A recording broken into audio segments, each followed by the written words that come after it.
Hey gamers, I'm Mark and thanks for watching Keller Creative Games. A new Dragon Quest game is about to come out and it's not in the main series. It's not even in the popular spin-off Dragon Quest Monsters. This is Dragon Quest Heroes. It's a relatively new series and this will be its second title. Let's take a close look at the history and review the first title, then preview Dragon Quest Heroes 2, and I'll let you know which ones you should try out.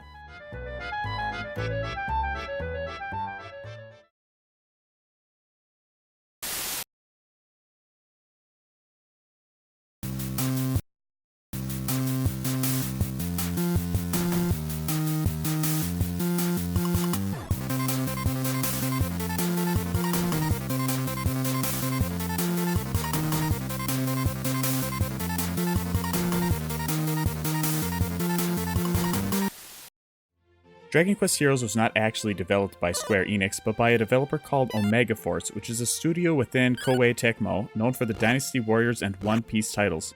Square Enix had been playing with the idea of doing a Dragon Quest action game for a while, but after several attempts the projects never made it very far. According to an interview with Square Enix producer Ryota Aomi, it was an E3 show around 2005 when Dragon Quest series founder Yuji Horii met with Tecmo's Shibusawa Ko and the idea was brought up. They exchanged information and ideas, but it wasn't until more recently when Ko approached Horii with a pitch for a game that would become Dragon Quest Heroes. It's the names of Ko and Ichi Fukuzawa that combined to form the Koei of Koei Tecmo, allegedly. Digging a little deeper, I found multiple sources that reveal Ko and Ichi are actually fictional alter egos for Yoichi and Keiko Arakawa created to avoid crediting individuals on projects. So we'll apparently have to take the backstory with a grain of salt. I reached out to Square Enix and Koei Tecmo for clarification on the names and the backstory of their company's relationships, but they were unresponsive. The original intent of the project was to use the experience of the Omega Force team and take the classic turn-based gameplay style of Dragon Quest and make it into an action game. However, there's always been concern that people would see this as a Dynasty Warriors game and not for its own worth. As was a concern with Hyrule Warriors, released not long before Heroes and featured a similar partnership between Omega Force and Nintendo. In an interview with Aomi, he stated, "Dragon Quest Heroes used a great deal of the technology that Omega Force has employed on its Warriors and Tokiden series, and that it's kind of unavoidable that many people will see a game that is developed by Omega Force as a Warriors game, but DQH is actually intended to be a very different thing." So it turned out the challenge was not in making a Dragon Quest game into an action game, but in making an action game feel like Dragon Quest. In an interview with executive producer Yu Miyake, he states, "We didn't set out to make a Warriors-type game. The real idea was to partner with Koei Tecmo to turn Dragon Quest into an action RPG. It's a Dragon Quest game that's been turned into an action game, and I think if you play it, you'll get that." End quote. Heroes was announced at a Sony Computer Entertainment Japan press conference by Horii on September 1st, 2014.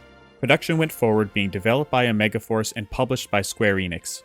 It was released in Japan on February 26, 2015 for PlayStation 3 and 4 and later released on Windows. It made its stateside quickly for a Dragon Quest game, releasing on October 13th of the same year but only on PS4.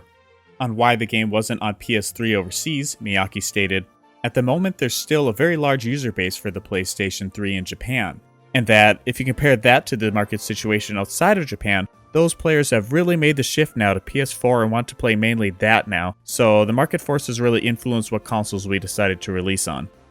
The game got mostly positive critical reception and sold globally about 1.3 million units for PS3 and 4, but not including Windows or Steam, or the Switch compilation version. There was a limited edition PS4 released for the game in Japan, and a really cool collector's edition in some territories. So, were the developers able to make a game that stands on its own apart from the Dynasty Warriors franchise, and how did the final game actually turn out? Let's take a look.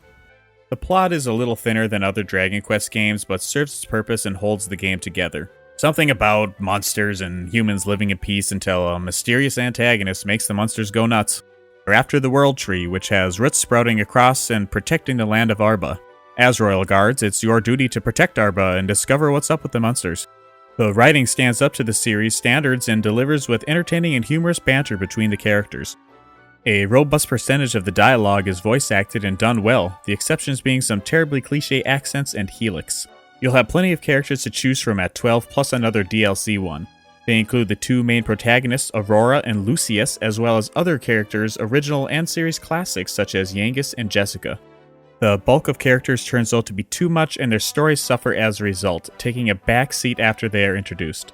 How do characters from different DQ universes end up together? Something about dimension traveling. It's forced and again shows the game's story flaws, but it doesn't matter. It's fun to see and play as these characters. You can take 4 heroes with you at a time and can switch them between quests at the game's hub area. Here you can also buy and sell gear, use the alchemy pot to craft items, manage your side quests which are usually lacking in substance, and select your next stage from an overworld map similar to maps in games like Super Mario Bros. 3. And like those stage select games, each one stands as its own area. This is very much episodic in nature, and an open world game this is not. You'll play through the campaigns in the order they become available, which is good in that you can play the game in small chunks, but the DQ series' sense of a vast world and the thrill of exploration is missing. Each stage is quite literally a battle, and it's here where the Dynasty Warriors comparisons are most justified. You'll take on hordes of monsters using button combinations and sequences to perform attacks and spells while managing your party's health and magic. That variety comes at the cost of ease of use, as each character uses different button configurations to perform their unique moves. Admittedly, it does feel a lot like Dynasty Warriors, but with a fresh squeeze of Dragon Quest giving it its own twist on an established gameplay flavor. Boss battles are less hack and slash and usually involve finding a weak point or a unique avenue of attack to take down the often gigantic enemies. Overall, the game controls well, but can feel a bit robotic due to the frame rate lags and a jumpy camera which has poor sensitivity to how far you push on the right stick. Other thing is that there's just way too much going on the screen at once. Yes, there is a ton of action on screen, but I'm referring to the sheer amount of statistics, text, action prompts, and maps overlaid on screen, distracting from an otherwise good-looking game. We're treated to that familiar cel-shading DQ style that started in Dragon Quest VIII, but obviously it's all updated in HD now being on the PS4. Akira Toriyama is responsible for the character art, which looks fantastic as always. The music by Koichi Sugiyama is excellent too and includes mostly remastered tracks from previous Dragon Quest games, including a lot from 3, which has some of my favorite music in the series and made up for the lack of new tunes. Take a listen.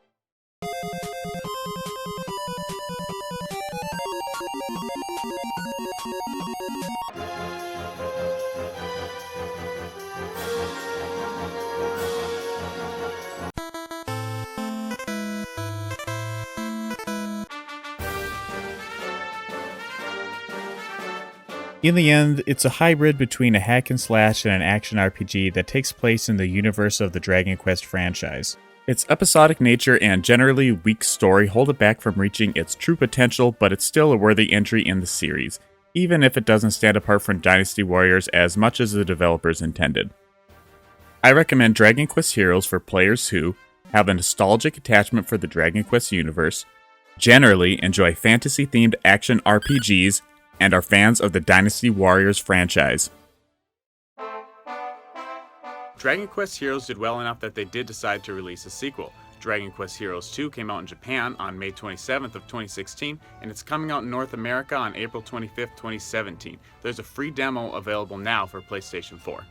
It looks like we can expect the same hack and slash action from the first game, but there's some key additions that are going to push the game closer to realizing the developer's idea of an action game that truly feels like Dragon Quest. We're being treated to the expected upgrades, such as added depth to optional content like the alchemy pot and side quest, improved visuals, and more importantly, the ability to have your character run, getting you where you want to go faster.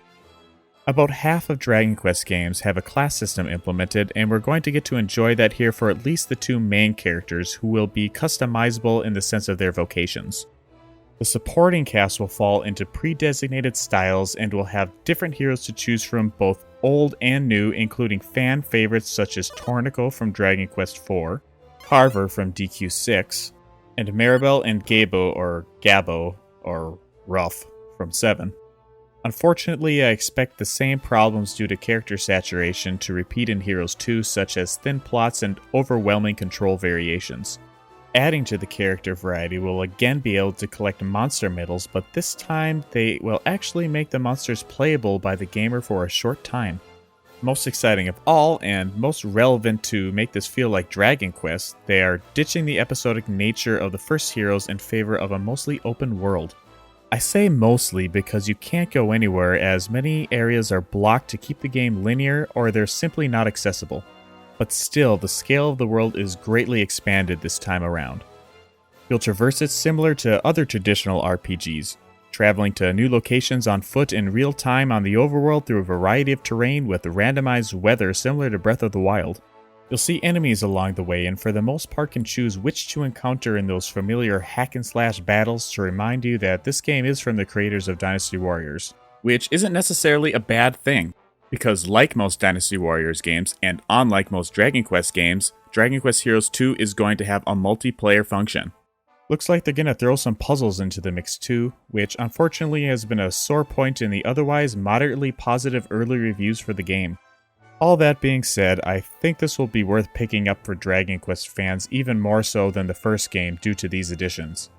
Both titles more or less stand on their own, so if you didn't play the first Heroes and are thinking about jumping in, Dragon Quest Heroes 2 might be the game to get. A compilation of the two titles is out in Japan and is slated to be released in other territories later this year on the Switch. Honestly though, I would love to see this game on 3DS and just get all that junk off the top screen and put it on the bottom touchscreen. It's a lot less battle a shitload of monsters, and more like battle a few monsters at a time and mix that in with some exploring. It looks like a big step in the right direction for Dragon Quest action RPGs, even if it isn't where it needs to be yet. As always, thanks for watching. Let me know in the comments what you thought about Dragon Quest Heroes 1 and 2 and what you would like to see from Keller Creative Games in the future. Let me know what you thought of the video too, and don't forget to subscribe for all things Dragon Quest and video games in general. Thank you for watching.